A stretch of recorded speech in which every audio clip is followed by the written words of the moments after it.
Hi guys, welcome back to my channel. So আমরা রিডাররা জীবনে একবার হলেও এমন একটা বই পড়েছি যেটা পড়তে পড়তে চোখে জল এসেছে। এছাড়াও আমরা জানি, ফার্স্ট পেজ থেকেই জানি যে ওই বইটা আমাদেরকে পুরো ভেঙে রেখে দেবে। তা সত্ত্বেও আমরা ওই বইটাকে পড়ে গেছি, কারণ আমরা নিজেরা নিজেদেরকে কন্ট্রোল করে উঠতে পারিনি যে ওই বইটার মধ্যে কী আছে সেটা পড়বো, এতটাই হুকড। তো ওই রকমই আমি লাইফে ফার্স্ট যে বইটা পড়েছিলাম সেটা হচ্ছে you have reach Sam, Dustin Thao লেখা। আর ওনারই লেখা আর একটা বই নিয়ে আমি চলে এসেছি, সেটা হচ্ছে ওয়েন হারু ওয়াজ হিয়ার।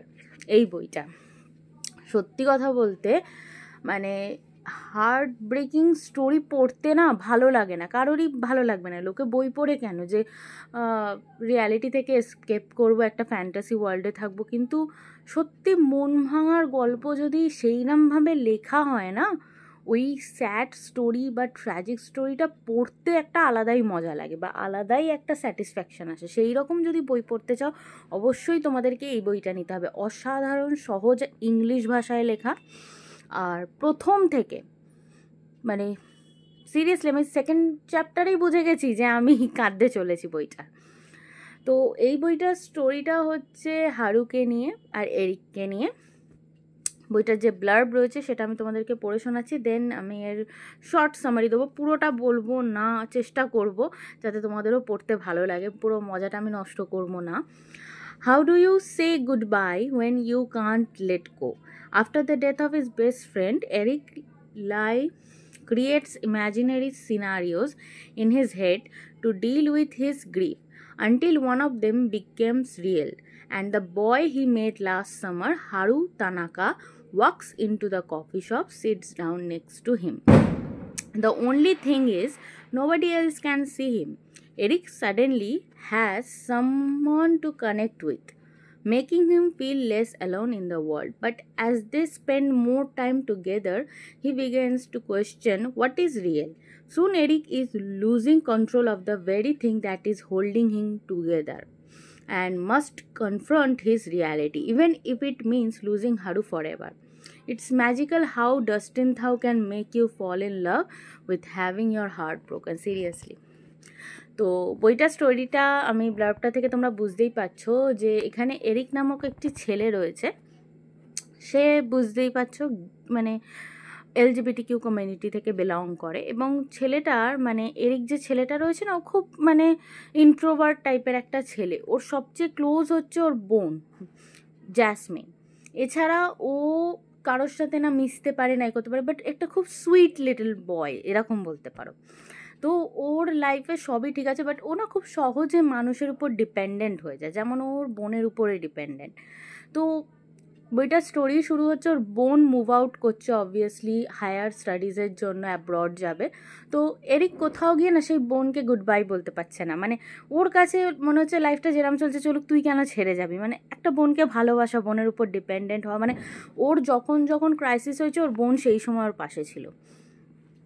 তো এইখান থেকে শুরু হয়। এবার এই এরিকের ড্যানিয়েল নামক একটি বন্ধু আছে, এবং ড্যানিয়েলের সাথে এরিকের বলতে গেলে এরিকের ফিলিংস আছে ড্যানিয়েলের প্রতি, কিন্তু ড্যানিয়েলেরটা না একটু কনফিউশন আছে, বিকজ এরিকের বাড়ির ছাদে রুফটপ ওরা দুজনে দেখা করে, দুজনে থাকে, গল্প করে। আর ফার্স্ট কিসটা যেটা ইনিশিয়েট হয়েছিল ওদের দুজনের মধ্যে, ড্যানিয়েল আর এরিকের মধ্যে, সেটা কিন্তু ড্যানিয়েলই করেছিল, এরিক কিন্তু এগোয়নি। কিন্তু তারপরেও ড্যানিয়েল কোনোদিনই রিলেশনশিপটাকে নাম দেয়নি, কিন্তু এরিক চিরকালই ওকে ভালোবাসত। কিন্তু হঠাৎ করে নেক্সট চ্যাপ্টারে জানতে পারছি যে এরকম এরিক দৌড়ে আসছে ড্যানিয়েলের বার্থডে সেলিব্রেট করবে, ছাদে উঠে দুজনে কথাও বলছে, কিন্তু কিছুক্ষণ পরে জানা যাচ্ছে যে ওর ওটা ইম্যাজিনারি ছিল। 1 বছর আগেই ড্যানিয়েল মারা গেছে। তো এরিক এমন একটা ছেলে না, ও মাথায় অনেক কিছু সিনারিওস তৈরি করে, যে সিনারিওসগুলো ও বাস্তবে করে না। যেমন ও এক জায়গায় কাজ করতো, সেখানে অনেক ছেলে রয়েছে রয়েছে ওর হঠাৎ করে মনে হচ্ছে ওই ক্রাউড থেকে একটা হ্যান্ডসাম ছেলে ওকে এসে ডান্সের জন্য অ্যাপ্রোচ করছে। জিনিসটা এত রিয়েলিস্টিক মনে হচ্ছে, কিন্তু অ্যাজ এ রিডার আমাদেরও মনে হচ্ছে যে এটা সত্যি না, এটা মিথ্যে। এরিকের সাথে সাথে তুমিও ভাবতে বাধ্য হবে। এবার এই যে হারু, এরিক ড্যানিয়েল যখন জীবিত ছিল একটা স্কুলের ট্রিপে ওর সাথে জাপানে গেছিল, এবং সেখানে ওর হারুর সাথে দেখা হয়। তো হারু না যে ছেলেটি, ওকে মানে কোনোভাবে এরিক হারিয়ে গেছিলো ওখানে, তো হারু ওকে হেল্প করে এবং হারুর সাথে ওর বন্ধুত্ব হয়। ওইটুকুনি সময়ের মধ্যে না একটা হারুর সাথে আলাদা বন্ডিং তৈরি হয় এবং হারু ওকে একটা কাগজে নিজের নাম্বারও লিখে দেয়। বাট ওই মেট্রোয় ঢুকতে গিয়ে ওই কাগজটা উড়ে যায়, দরজাটা আনফর্চুনেটলি বন্ধ হয়ে যায়, আর কোনোদিনও হারুর সাথে দেখা হয় না। তো back to the present, Eric অনেক কিছুর সাথে ডিল করছে মেন্টালি। ওর বোন চলে গেছে, ওর একটা স্টেবল জব নেই, ওর যে বেস্ট ফ্রেন্ড, ওর যে ওয়ান সাইডেড লাভ, সে এই পৃথিবীতে নেই। তো ও খুবই স্ট্রাগল করছে এবং এই পরিস্থিতিতে দাঁড়িয়ে ও ইম্যাজিন করতে আরম্ভ করে যে হারু ফিরে এসেছে, হারু ওর সাথে রয়েছে। ফার্স্ট তো ওর মনে হয় যে হারু রিয়েল, কিন্তু ও খুব শিগগিরই এটা রিয়েলাইজ করে যে হারুকে ও ছাড়া কেউ দেখতে পাচ্ছে না। এবং এটাও জানা সত্ত্বেও, এটা ও জেনে মানে গেও না, ও এই জিনিসটার সাথে ডিল করতে চাইছে না। ওর মনে হচ্ছে আমি আমার ডেলুলু ওয়ার্ল্ডে ভালো আছি, আমি নিজেকে এতটা একাকিত্ব মানে পাচ্ছি না বা একাকিত্ব বোধ হচ্ছে না যতক্ষণ আমি হারুকে পাচ্ছি। আমার কাছে তো এটা রিয়েল। কিন্তু ধীরে ধীরে এই জিনিসটার মধ্যে না বাস্তব আর এই মানে ডেলুলু, এই দুটো জড়াতে জড়াতে ওর লাইফটা একটু অন্যরকম মেস ক্রিয়েট হয়। ইভেন আসলে বাস্তব জীবন তো কখনো থেমে থাকে না, ও অনেক কিছু মানে সমস্যার সম্মুখীন হয় এবং তারপর ওর নিজেই বুঝতে পারে। ইভেন হারুও ধীরে ধীরে স্লিপ আউট হতে থাকে। একটা জিনিস যেটা, যে ওর যখনই নিজের একটা মেন্টাল ক্রাইসিস তৈরি হয়েছে, ও যখনই একা হয়েছে, ও একটা ইম্যাজিনারি হারুকে বানিয়ে নিয়েছিল, হারু সবসময় ওর পাশে রয়েছে এই রকম। তো এরকম যখন চলতে থাকে আর যখন ওর লাইফে দুটো বড় বড় ট্র্যাজেডি আসে, যেটা সত্যি ভাবতে গেলে খুব খারাপ লাগে, একটা ছেলের সাথে এরম হয়। আর এটা হয়, এটা হতে মানে মানুষ মাত্রই হয়, সেটা আমি তোমাদের বলবো না কি হয়েছে। তখন জানা যাচ্ছে যে হারুও এসে ওকে বলছে যে তুমি জানো আমি সত্যিকারের নই, তো আমাকে একটা টাইম পর তোমাকে যেতে দিতেই হবে, যতই তুমি এই মিথ্যেটাকে আঁকড়ে ধরো না কেন, তুমি নইলে কোনোদিনও লাইফে এগোতে পারবে না। আর হারু ওকে গুড বাই বলে। আর তারপরে ওর লাইফে আর একটা ক্রাইসিস আসে। সেই মুহূর্তে ওর বোন যে জ্যাসমিন, সে ফিরে আসে, সে আসে এবং সে ওকে বলে তোর এবার সময় এসেছে জাগার।